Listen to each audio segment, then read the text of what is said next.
Thanks very much, Dina. I hope this is what's going to be useful to you. Oh, right, Bill, you were mentioning gardening, and here's a little project which I did with my chum Drew Mackie, and basically a group of community organisations had a project to support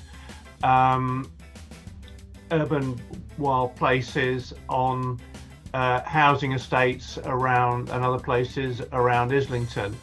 And what we did was a mixture of telling some stories and doing some different sorts of maps. So the stories were by doing a mixture of some text, photos, slides, videos, and so forth, which told the story of how they developed a particular place. What we also then did was a very simple map of where they all were. So, right, so you can see all the different projects. But the more interesting thing, perhaps, was to develop a map of how the connections between the different projects developed over the 3 years, because one of the objectives was to show how social connections developed between people there. So what you can do is a network map which replicates the kind of geographic map, but the dots on here, the nodes, are the projects. And what you can have on the map is like a directory down the side, and you can go down here, and when you click on one of those maps, one of those nodes, it will show you a bit about the project, all the details in there of what they did, and then in the network map, it can show you what the connections are to the other people, and you can show what are their immediate connections and reach out further, what are the connections through other connections, and so forth. And the virtue of that kind of thing is you can see who are the kind of best connected people. You can set it up so you can search the map for who's like a directory, who's doing, who's specialising in what. And coming on to the idea of trails, which I think you also mentioned, I did another set of maps near where I live, in Clerkenwell, and you can do a geographic map like that, in which you can follow around a trail, and you can drop in bits of video, or you can drop in 360 images, as I have here. And what you can then also do is to take that information and put it into a database so that it will come up as a set of like a set of cards, really. And what I did there was kind of before and after pictures. So this is the Angel Islington as it is now, and that's as it was, and that's Britain Street, then and now. So this is all coming off a database which has got a lot of other information in it as well. One other thing we did, which was quite fun, was my son Dan did a flyover.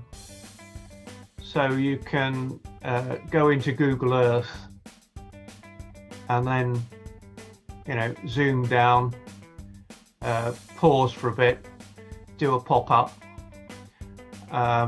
and what you could do is cut down to street level and insert some interviews, photographs or whatever in there.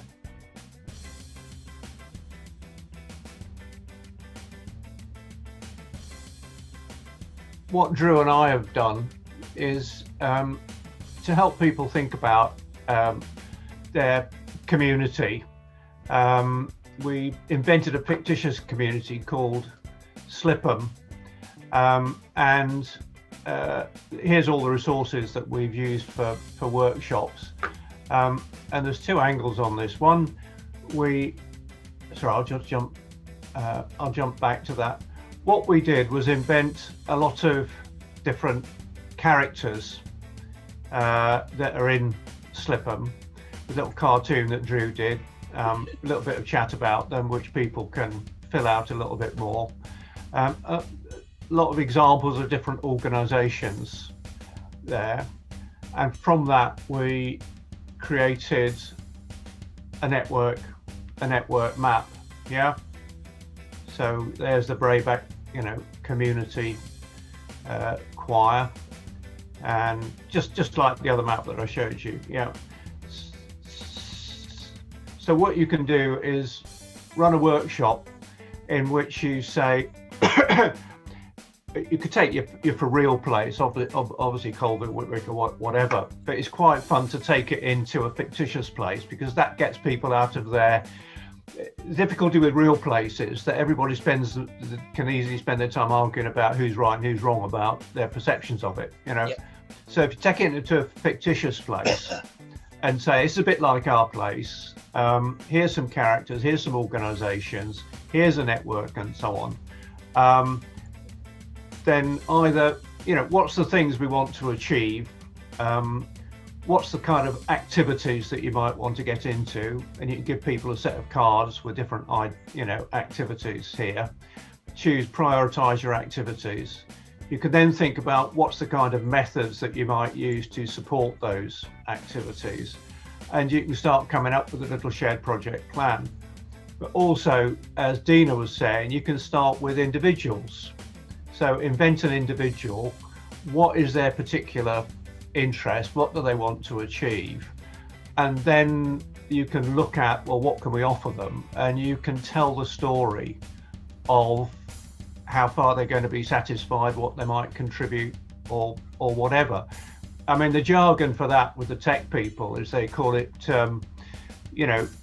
user journeys and user story maps. And it pushes you to think really from the human point of view of who are the people that we're trying to serve and what's their real interests, and make the journey from their point of view and not just from the point of view of the plan which you're creating. So does that do it for Slipham? Definitely, that's brilliant. Yeah.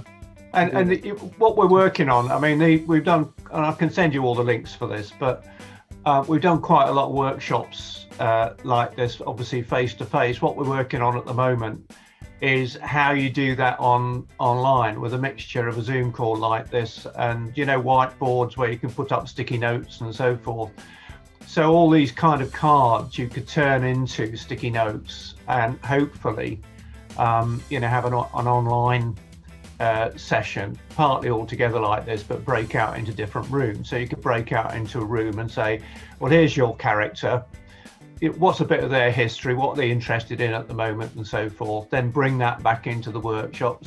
Another group might have been working on, well, what's the facilities we're developing and so forth. Then you might kind of talk through how you do it. We haven't done it online yet, so you'd be a great place to try out, I should think, if you're up for it. Definitely be up for that. That's brilliant. Yeah, it's really good. Thanks, David.